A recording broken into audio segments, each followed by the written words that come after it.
गरुडगमन तव चरणकमलमिह मनसि लसतु मम नित्यम् गरुडगमन तव चरणकमलम्। Welcome to Bhojanalaya Tamil. இன்னைக்கு நம்ம போஜனாலயால பார்க்க போற ரெசிபி கேபேஜ் பக்கோடா. ரொம்பவே சூப்பரான ஒரு ஈவினிங் ஸ்நாக்ஸ். இது நம்ம ரொம்ப ஈஸியா ஒரு சிம்பிளான இன்கிரிடியன்ஸ் வச்சு பண்ணிடலாம். ஸோ இந்த வீடியோக்குள்ளே போகிறதுக்கு முன்னாடி நம்மளோட போஜனாலயா தமிழ் சேனலை மறக்காமல் சப்ஸ்கிரைப் பண்ணிக்கோங்க. இப்போ இந்த ரெசிபி எப்படி பண்ணுறதுன்னு பார்க்கலாம். இப்போ கேபேஜ் பக்கோடா பண்ணுறதுக்கு ஒரு 300 கிராம் இருக்கிற மாதிரி கேபேஜ் நீல வாக்கில் இந்த மாதிரி கட் பண்ணி வச்சுட்டுருக்கேன். ஸோ இது ஒன்றும் குவான்டிட்டிலாம் கிடையாது. நான் ஒரு 3 பேருக்கு பண்ண போகிறேன். ஸோ வந்து 300 கிராம் கேபேஜ் எடுத்து இந்த மாதிரி நீளமாக கட் பண்ணி எடுத்துகிட்டு இருக்கேன். ஸோ வந்து பக்கோடா பண்ணும்பொழுது இந்த மாதிரி நீளமாக பண்ணிட்டோம் அப்படின்னா ரொம்பவே சூப்பராக இருக்கும். இப்போ இதில் என்னெல்லாம் ஆட் பண்ணணும்னு சொல்கிறேன். ஃபஸ்ட்டு காரப்பொடி, நல்லா காரம் கொடுக்கறதுக்காக உங்களுக்கு எவ்வளோ வேணுமோ காரம் பார்த்துட்டு போட்டுக்கோங்க. அதுக்கப்புறம் கோரியாண்டர் பவுடர், அதாவது வெறும் தனியா வறுத்து பொடி பண்ணினது, அது ஒரு குட்டி டீஸ்பூனால் ஒரு 2 டீஸ்பூன் சேர்த்துக்கிறேன். அதுக்கப்புறம் சால்ட்டு கண்டிட்டமாக பார்த்து போட்டுக்கோங்க. சால்ட்டு வேணா அப்புறம் லாஸ்ட்டாக ஆட் பண்ணிக்கலாம். நெக்ஸ்ட்டு பெருங்காயம். நம்ம இந்த மாதிரி எண்ணெய் ஐட்டம்ஸ்லாம் பண்ணும்பொழுது பெருங்காயம் போடுவோம் இல்லையா? ஸோ கொஞ்சம் பெருங்காய பொடி. நெக்ஸ்ட்டு கரம் மசாலா, அதாவது ஹோம்மேட் கரம் மசாலா கொஞ்சம் சேர்த்துக்கிறேன். நெக்ஸ்ட்டு புதினாவும் கொத்தமல்லியும் கட் பண்ணி வாஷ் பண்ணிவிட்டு நல்லா கட் பண்ணி வச்சுருக்கேன், அதையும் இதில் சேர்த்துக்கிறேன். இந்த கேபேஜ் வந்து பொதுவாக தண்ணி விட்டுக்கும். அதனால் நம்ம என்ன பண்ணுறோன்னா இதை ஃபஸ்ட்டு போட்ட இன்க்ரீடியன்ஸ் எல்லாத்தையும் நல்லா ஒன்றா கலந்து விட்டுக்கிறோம். இந்த போட்டிருந்த உப்பு, காரம், அந்த மசாலா, அப்புறம் இந்த புதினா கொத்தமல்லி எல்லாத்தையும் போட்டு நல்லா கலந்து விட்டுண்டாச்சு.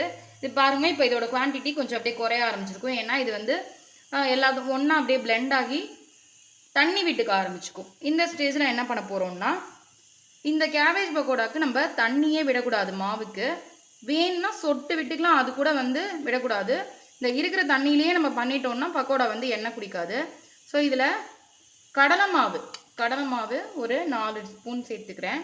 1 2 3 4 ஸ்பூன் எடுத்து வச்சுருக்கேன். எடுத்து வச்சுருக்கிறத அப்படியே நான் சேர்த்துக்கிறேன். பத்தலைன்னா நம்ம திரும்ப போட்டுக்கலாம் அளவு பார்த்துன்ட்டு. அதுக்கப்புறம் அரிசி மாவு, விரட்டு அரிசி மாவு, நார்மல் அரிசி மாவு இருக்கும் இல்லையா, அது ஒரு 2 டீஸ்பூன் சேர்த்துருக்கேன். நல்லா பெரிய ஸ்பூனால் இது 4 அது 2. கடலை மாவு ஒரு 4 ஸ்பூன்னா அதில் பாதி, அரிசி மாவு 2 ஸ்பூன். இப்போ இது எல்லாத்தையும் நல்லா கலந்து இழுத்துட்டு பிசைய போகிறோம். ஸோ இதில் தண்ணி விடாமல் நம்ம பிசைஞ்சோம் அப்படின்னா இதுவே நல்லா தண்ணி விட்டுக்க ஆரம்பிச்சிரும். ஸோ நல்லா இழுத்து கலந்து பிசைஞ்சுக்க போகிறோம். இப்போ இந்த அரிசி மாவையும் கடலை மாவையும் போட்டு நம்ம நல்லா மிக்ஸ் பண்ணியாச்சு. இது பாருங்கோ எவ்வளோ சாஃப்டாக வந்துடுதுன்னு. இதில் தண்ணியே ஊற்ற வேண்டாம். ரொம்ப உதிராக இருக்கிற மாதிரி தெரிஞ்சதுன்னா ஒரே 1 ஸ்பூன் அல்லது 2 ஸ்பூன் ஊற்றிக்கலாம். இப்போ எனக்கு இது கரெக்டாகவே இருக்குது. அதனால் இப்போ ஆல்ரெடி பொரிக்கிறதுக்கு நான் எண்ணெய் காய வச்சுருக்கேன். இந்த எண்ணெயிலேயே நான் என்ன பண்ண போகிறேன்னா ஒரே ஸ்பூன் இந்த சுட்ட எண்ணெய் எடுத்து இந்த மாவில் விட்டுக்க போகிறேன். எதுக்காக இந்த சுட்ட எண்ணெய் விட்டுறோம்னா இது நல்லா கிறிஸ்பியாக வரதுக்காக. ஸோ எண்ணெய் விட்டுண்டு நல்லா கலந்துக்க போகிறோம். எண்ணெய் காயட்டும், நான் இப்போது பொரிச்சு காமிக்கிறேன். இப்போது மாவு ரெடி ஆகிடுத்து, எண்ணெயும் காஞ்சிருக்கு. கையில் லைட்டாக தண்ணி தொட்டுண்டு இந்த மாதிரி கொஞ்சம் இந்த மாதிரி உருட்டிண்டு இப்படி போட்டோம் அப்படின்னா நல்லா சூப்பராக வரும். குட்டி குட்டியாக வேணால் கூட நீங்கள் போட்டுக்கலாம். உதுத்தும் போடலாம், இப்படியும் போடலாம். இது பாருங்கள், இந்த மாதிரி போட்டோம் அப்படின்னா நல்லா கிறிஸ்பியாகவும் இருக்கும், அதே சமயம் சாஃப்டாகவும் இருக்கும். யாராவது ஆற்றுக்கு கெஸ்ட்டு வந்துட்டா அப்படின்னா டக்குன்னு பண்ணிடலாம். உங்களுக்கு இதுக்கு வந்து வெங்காயம், பூண்டு எதுவுமே தேவையில்லை. புதினா வந்து ஆப்ஷனல் தான், கொத்தமல்லி மட்டுமே போடும். கருவேப்பிலை கொத்தமல்லி கூட போட்டுக்கலாம்.